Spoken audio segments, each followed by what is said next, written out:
The Empire descends. The Galactic Empire had conquered 1,000 worlds. Its warriors were enhanced with cybernetics. Its fleets spanned the stars, and its might was unmatched. When it set its eyes on the small human colony on Ganymede, it did so with the same confidence it had for every conquest before: swift, brutal, inevitable victory. Commander Varkon stood on the bridge of his warship, arms clasped behind his back. His crimson battle armor gleamed under the cold lights of the command deck. The blue gas giant Jupiter loomed in the distance, casting a dull glow over Ganymede, the tiny moon below. "Sir, landing teams are ready." No signs of military resistance, reported his second-in-command, a lean officer with a metallic implant running down his temple. Varkon allowed himself a smirk. As expected, humans are resourceful, but they lack true warriors. This will be over before our second meal. The fleet moved into position, warships blotting out the stars. Dropships roared toward the colony below, engines screaming through the thin atmosphere. Their landing would be precise, overwhelming. A peaceful colony turned battleground. Ganymede Outpost was never meant for war. It was a mining and research facility, home to just under 5,000 people, scientists, engineers, and laborers, not soldiers. They had no warships, no real defenses beyond automated security drones meant for deterring pirates. When the Empire's warships darkened the sky, panic spread. Civilians ran for shelter, alarms blared, and the colony's communication lines were flooded with terrified voices. And then there was Riley Carter. Riley was an engineer, a damn good one. She'd spent the last 8 years keeping this outpost running, patching up faulty life support systems, rerouting power when the grid failed, and swearing at equipment that was older than she was. She didn't care for politics, didn't give a damn about Empire this or Human Federation that. She just wanted to do her job, collect her paycheck, and maybe get off this rock someday. But then they came. She stood in the colony's main control room, fists clenched as she watched the Imperial dropships descend on the security monitors. Dozens of them, sleek and deadly, carrying the Empire's finest cybernetic warriors. Her calm crackled. "All colony personnel, this is Governor Lee. We are under attack. I repeat, we are static." The signal was cut. Riley's stomach tightened. That meant one thing. The Empire had already taken out the comms relay. Son of a... She grabbed her wrench off the console. The first strike. The first wave of Imperial soldiers landed with mechanical precision, moving in perfect synchronization. Their armor gleamed. Their energy rifles hummed with power. They expected no resistance. They got an explosion instead. One of the landing pads erupted in a fireball as fuel lines mysteriously ruptured. Another dropship's landing gear failed mid-descent, sending it skidding into a storage depot. Its engines overloaded, sending shrapnel in every direction. "Sabotage," one of the Imperial officers barked. Commander Varkon narrowed his eyes as the reports came in. This wasn't a coincidence. Someone had prepared for them. But who? The colony had no military force. This was supposed to be an easy takeover. Then, over the Imperial communication line, a new voice crackled through. A voice filled with pure frustration. "Hey, you chrome-plated bastards. You just trashed my colony, and I just finished fixing half this damn place.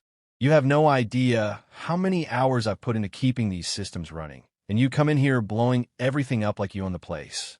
Varkon blinked. Who in the void was this? The voice continued. "You want to take over? Fine, but you better be ready to do some damn maintenance, because I'm about to break everything you've got."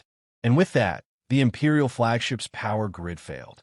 On the bridge, lights flickered, control panels went dark, and alarm klaxons howled. Varkon spun to his officers. "What just happened?" "Sir, sparks erupted from the control consoles. Some kind of hack. Our security grids are being overridden." Varkon clenched his jaw. No military, no defenses, but someone down there was fighting back with engineering expertise. He turned toward the viewports, glaring down at the colony below. "Find this human," he growled, "and kill her." Down in the colony, Riley Carter wiped grease from her forehead, smirking at the chaos she had just unleashed. Let's see how tough you are when your fancy gear stops working, she muttered, gripping her wrench tighter. This wasn't just a battle anymore. It was personal, a one-woman resistance. Riley Carter had no military training, no combat experience, no elite battle armor or fancy plasma rifle. But she had a wrench, a deep understanding of how machines worked, and a level of frustration that could power a reactor. And that was going to be enough. The Empire's first mistake. The Imperial soldiers moved through the colony with practiced efficiency. Their exosuits hummed with energy, their cybernetic eyes scanned every corridor, and their weapons stayed primed. They expected to fight, but they expected an enemy like the ones they had always faced, armed rebels, trained resistance fighters, perhaps an official planetary militia. What they found instead was a series of catastrophic malfunctions. A squad of soldiers entered the colony's power hub, aiming to secure it for the Empire. The moment they stepped inside, the doors slammed shut behind them. The lights flickered. Then, the air scrubbers, usually silent, roared to life at full power, creating a wind tunnel that sent two of them crashing into the walls. Their leader, a towering soldier with an artificial targeting eye, barked out orders. Override the doors. Re-establish control. His second-in-command pulled up a hollow display. Sir, our access is, locked out. Then, over their private comms, a familiar, infuriated voice. Hey, bucketheads, just a heads up. This facility was already a nightmare to maintain before you showed up. Now, I'm making it worse. And then, with a single keystroke from an unseen terminal, every power conduit in the room exploded, turning machines into weapons. Riley grinned as she watched the security feeds. The soldiers inside the power hub scrambled for cover as arcs of energy danced across the walls. She hadn't killed them, not yet at least, but she had taken them out of the fight. One squad down, a few hundred more to go. She moved fast, sprinting through maintenance tunnels beneath the colony. She knew this place better than anyone. Every vent, every hidden access panel, every redundant system that the Empire didn't even know existed. She reached a terminal and hacked into the cargo bay systems next. A group of Imperial soldiers had gathered inside, setting up an operational base. Riley smirked, flipped a switch, and disabled the gravity field. The soldiers floated into the air in a sudden, panicked mess, their weapons useless in zero-G. She activated the automated cargo loaders, normally used for moving mining equipment, and sent them barreling toward the helpless Imperials. Damn, that actually worked. One soldier managed to shoot out a camera, cutting Riley's view. She shrugged. Fine. Next group. Commander Varkan's growing fury. On the Imperial flagship, Commander Varkan seethed as report after report came in. Our troops are encountering resistance. Our exosuits are malfunctioning. We've lost communication with the primary squad. Sir, the gravity failed in Section 4. Varkan slammed his fist against the console, denting the metal. You are telling me that a single human, with no weapons, is disabling an entire invasion force? The officer gulped. Sir, she appears to be using the colony's infrastructure against us. She knows the systems better than we do. Varkan narrowed his eyes. He had conquered hundreds of worlds, had broken the will of entire civilizations. He would not be humiliated by some low-level engineer. Deploy the elites, he growled. The bridge fell silent. The elites, the Empire's deadliest cybernetic warriors. Each was a walking tank, stronger than 10 men, immune to small arms fire. The officer hesitated. Sir, you heard me. I want this human dead. Riley's next move. Riley ducked into a supply closet, breathing hard. So far, she had been lucky. She had rigged the systems, shut down key operations, and turned Imperial tech against them. But she knew that luck wouldn't last. The Empire would adapt. They always did. She pulled up her wrist console, scanning the colony's systems. There was only one way to drive them out for good. But it was risky. Very, very risky. She needed to get to the main reactor. If she could overload it, just enough, she could force the Empire's forces to retreat. But if she miscalculated, she could blow the entire colony sky high. Her wrench clanked against her belt as she made her decision. Guess I better not screw this up. And with that, Riley Carter disappeared into the shadows, while the Empire's greatest warriors hunted for her in vain. The Empire's worst nightmare. Riley Carter ran through the maintenance tunnels, her boots clanging against the grated floor. Sweat dripped down her forehead, but she didn't have time to stop. The elites were here now, and unlike the standard Imperial soldiers, they weren't just cybernetically enhanced. They were built for war. Her usual tricks, disabling power, hacking exosuits, turning gravity on and off, wouldn't work on them, which meant she had to get creative. The elites arrive. In the colony's ruined Central Plaza, the first squad of elites arrived. There were 5 of them, each standing over 7 feet tall, their armor bristling with reinforced plating and built-in energy weapons. Their glowing red eyes scanned the area.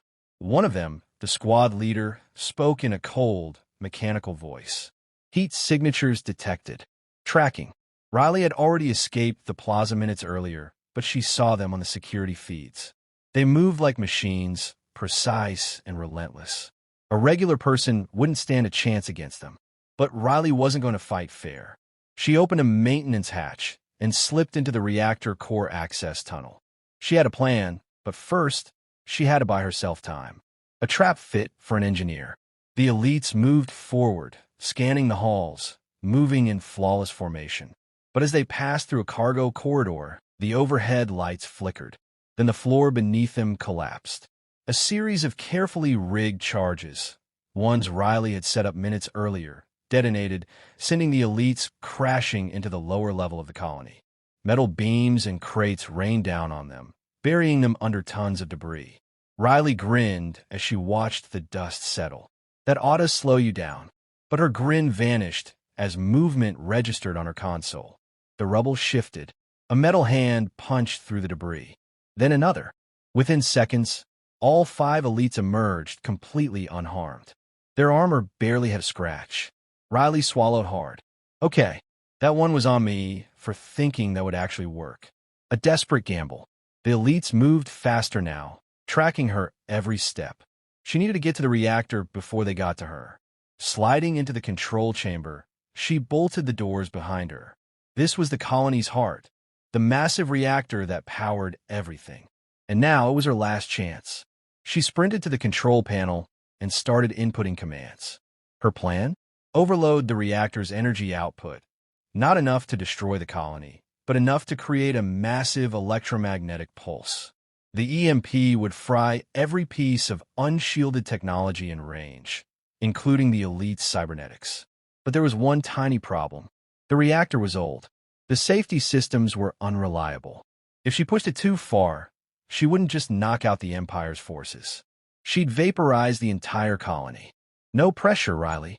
Just the fate of thousands of people and your own skin on the line. She adjusted the settings, carefully riding the edge of meltdown. Outside, the elites reached the door. One of them punched through it with ease. The reinforced metal buckled. She had seconds. The final confrontation. The doors ripped apart, and the elites stormed in. Riley slammed the activation key. The reactor screamed. A wave of energy ripped through the colony. A blinding pulse of electromagnetic disruption. The elites stumbled mid-step. Their glowing red eyes flickered. Their exosuits sparked. And then, one by one, they collapsed. Their cybernetic enhancements, their targeting systems, their strength-boosting servos, all fried instantly. Riley staggered, heart pounding. She had done it. But the reactor was still unstable. She needed to shut it down before it triggered a meltdown. As she scrambled to the controls, her comm crackled. It was Commander Varkon. "You insignificant wretch," he snarled. "You think this is over?" Riley smirked. "Buddy, I don't think I know." She slammed one final override, stabilizing the reactor. And with that, the Empire's greatest warriors, along with their leader, had been completely defeated. Wrenched victory. The colony was eerily silent. No more gunfire. No more heavy boots stomping through the halls. No more Imperial voices barking orders. The elites, the Empire's deadliest warriors, lay motionless on the floor of the reactor chamber. Their cybernetics were fried, their once unstoppable bodies, now nothing more than expensive, broken hardware. Riley Carter stood over them, panting, her wrench gripped so tightly in her hand that her knuckles had turned white. She had done it. She had beaten the Galactic Empire. But she wasn't done yet. The last threat. Her wrist console crackled. Human. Riley frowned. She recognized that voice. Commander Varkon. You think you have one? His voice was strained, filled with rage. You are a single engineer, a pest, and you have only delayed the inevitable. My fleet is still in orbit. My forces are still superior. And now, there was a pause. Then, I will reduce this colony to ash. Riley's heart dropped. From his security feeds, she could see it, the Empire's flagship adjusting position. Its main cannons powered up, massive energy capacitors glowing bright. They were going to wipe Ganymede outpost off the map. She had seconds. One last wrench in the works. Riley raced to the reactor's terminal, fingers flying across the console. The EMP pulse had knocked out the Imperial forces on the ground, but their fleet was still operational. She needed a way to disable that flagship, and she had exactly one idea. The colony's deep space communication array was still functional. If she could tap into the Imperial flagship's command systems, she might be able to do what she did best, break things. Varkin's ship ran on automated AI-controlled power regulation. If she could send a feedback loop through their own systems, she could overload their engines. She had one shot. She cracked her fingers, took a deep breath, and started typing. Commander Varkin's breaking point. On the bridge of the Imperial flagship, Commander Varkon stood tall, his hands clasped behind his back. His patience had run out. Charge the main cannon, he growled. Fire on my command. The weapons officer nodded. Yes, sir. Charging sequence, add. The lights flickered. Varkin's brow furrowed. What was that? The weapons officer's hands flew over the controls. Sir, we're losing power. Primary systems are shutting down. On the main display, error messages flooded the screen. The ship's reactor output was spiking wildly, far beyond safe levels. Then, over the Imperial comms, a familiar, infuriating voice rang out. Hey, Commander Chrome Dome. Varkin's fists clenched. You must be new to invading human colonies, Riley said, her tone dripping with amusement. See, we don't just fight back. We make sure you never forget it. And with that, Riley executed the final command. The Imperial flagship lurched violently, its engines roaring to life in reverse. Every thruster on the warship fired at full power, sending it spiraling uncontrollably away from Ganymede. Sparks exploded across the bridge as the ship's internal systems fried under the massive energy surge. Varkon roared in fury. Get it under control, he bellowed. But it was too late. The greatest warship in the fleet was now a drifting, powerless wreck, tumbling toward deep space. Aftermath. Riley collapsed into a chair, wiping sweat from her forehead. The colony was still standing. She had just hacked and outmaneuvered an entire Imperial invasion force. The comms came back online, and voices flooded in. Survivors, engineers, scientists, people who had hidden during the chaos, now realizing the danger was over. They're retreating. The Empire is pulling back. We're alive. Riley let out a long breath. It was over. One last repair job. Hours later, as the colony's people began assessing the damage, Riley found herself outside, sitting on a supply crate. She looked up at the sky, where the last remnants of the Empire's fleet were vanishing into the darkness. A maintenance drone hovered beside her, scanning for repairs.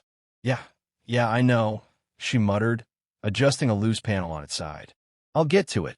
The drone beeped in protest. She sighed, then smiled. The colony still needed a lot of fixing. The Empire had left a mess. But fixing things was what she did best. As she stood up, gripping her trusty wrench, one of the younger engineers approached hesitantly. You just took down the Empire's finest warriors. The kid stared at her in awe. With a wrench? Riley snorted. Nah, she said. I took them down with engineering. Then she rolled her shoulders, cracked her neck, and got back to work. Because while the Empire might have sent their greatest warriors, the humans had sent one furious woman engineer, and that was more than enough.